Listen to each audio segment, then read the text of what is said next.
What's up, my know-it-alls? Well, it's time for us to sit down, recap, and review Lower Decks, Season 3, Episode 1, Grounded.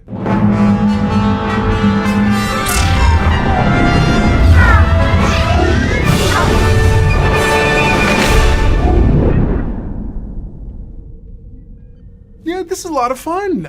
So I was supposed to have Baby Know-It-All. Unfortunately, she couldn't make the first episode, but hopefully we'll have her on for the second one. Either way, I'm super excited to see what you guys think about this episode. So let's go ahead and get into it. So the episode starts with right where we left off, which is the captain of the Cerritos herself has been arrested for bombing the Pakled homeworld. So it's a big thing, big to do, big. We had a cliffhanger. Very something that we love from Star Trek. I know I have loved them all.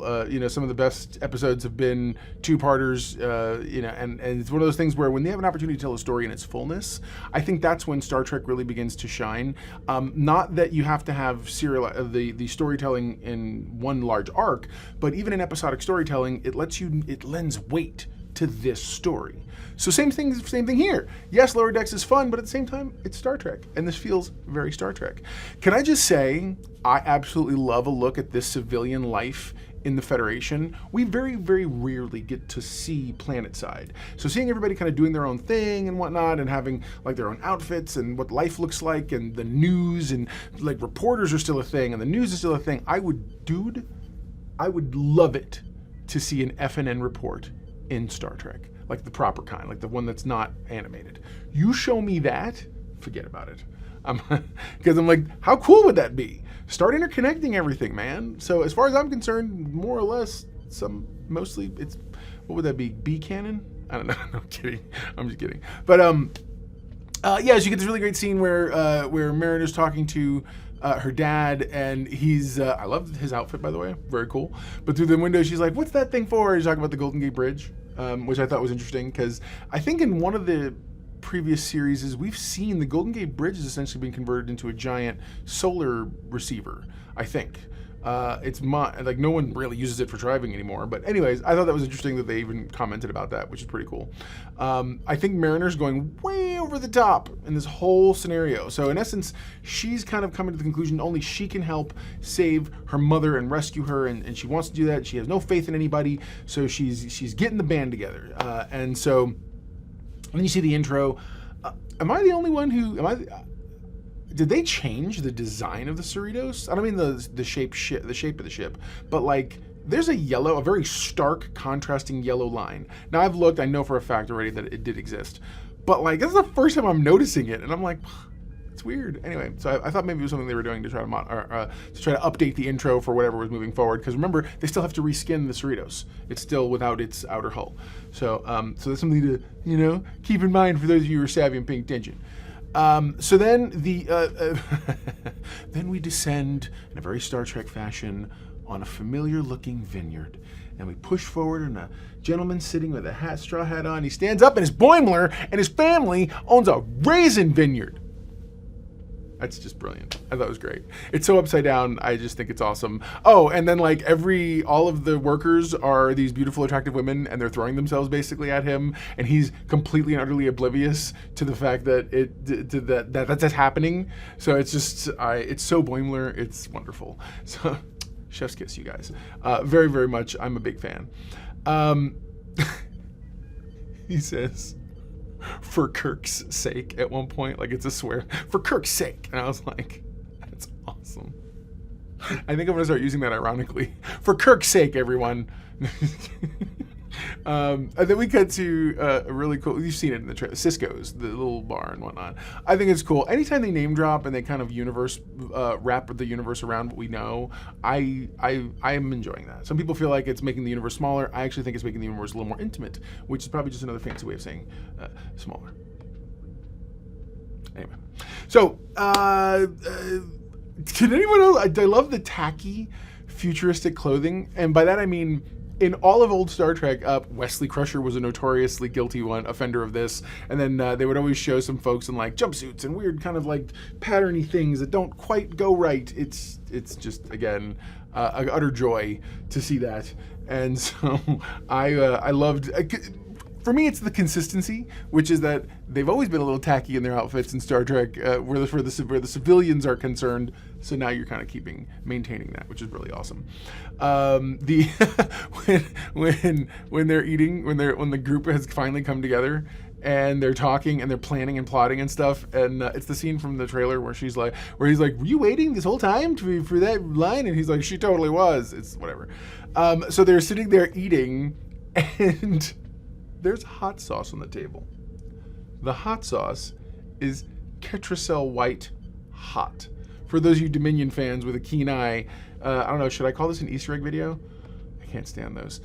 1 million Easter eggs you might have missed. And it's all like the silliest things ever. Anyway, so I love the Ketracel White. That's one of those Easter eggs that I caught and was like, oh, I know that reference because I'm a huge Deep Space Nine. The Dominion War is my jam. And then I love the fact that conveniently we have a transporter issue, and the convenience factor is that these aliens coming through, or this migration that's happening, that happens to coincide with crossing in front of Earth and any possibility of the Cerritos and the transporting. So it's like they've built into the story this really great. So that I love Mariner's like, well, where can we? Oh, they meet this really great. I skipped that whole thing. They meet this really nice, sweet old man, transporter chief, who's awesome. Very, very nice. So anyway, so finally they essentially go to Zephyr Cochrane world. Hello, explorers, and welcome to the 21st century. We hope you enjoy yourself and make a first contact. They don't call it that. They have another name for it. But essentially, it's Zephyr Cochrane world. Total big shout out. Big ups for James Cromwell coming back to give us a little bit of that sweet, sweet Zephyr Cochrane action going on. He's like the voice, almost like Walt Disney back in the day in the speakers. It's Zephyr Cochrane all day, all long. It's really funny. And so their entire world...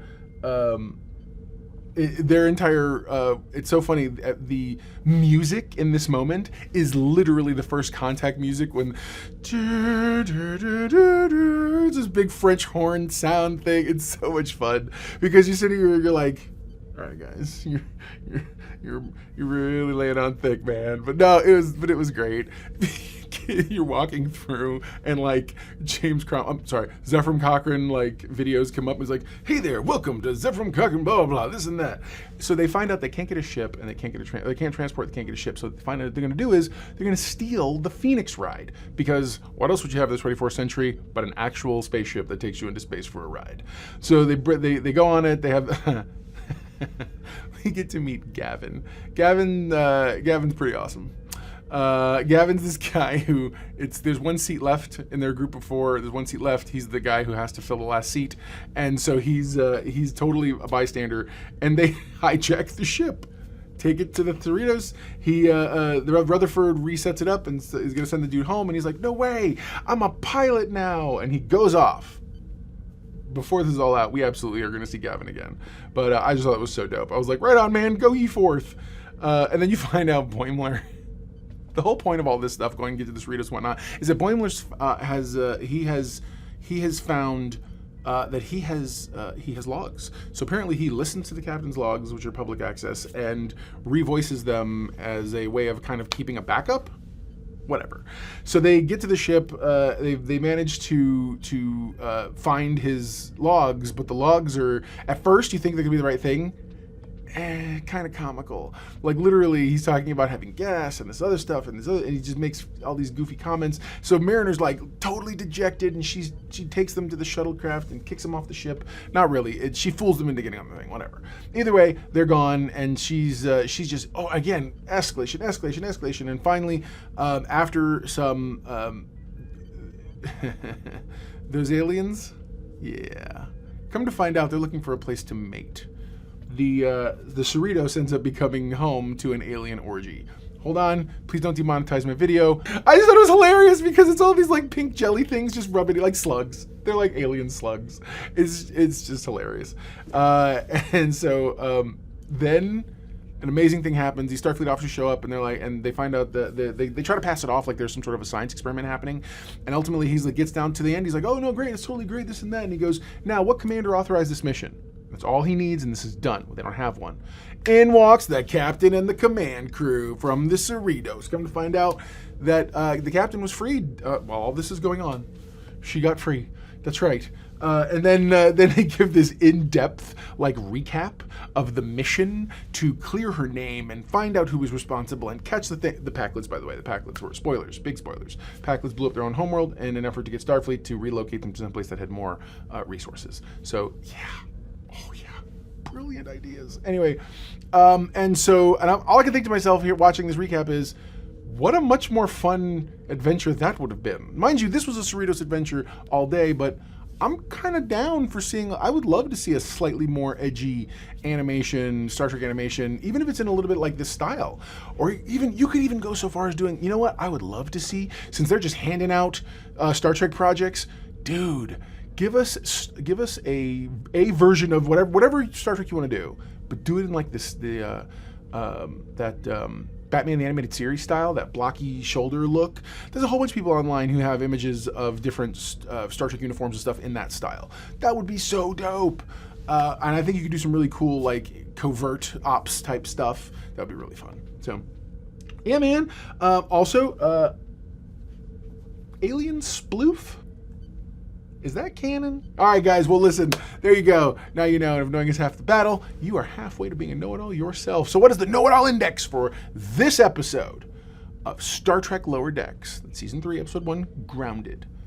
I liked it. I liked it a lot, man. There were ups, there were downs, there was whatever's. I'm gonna go ahead and give this episode straight out the gate a 9 out of 10.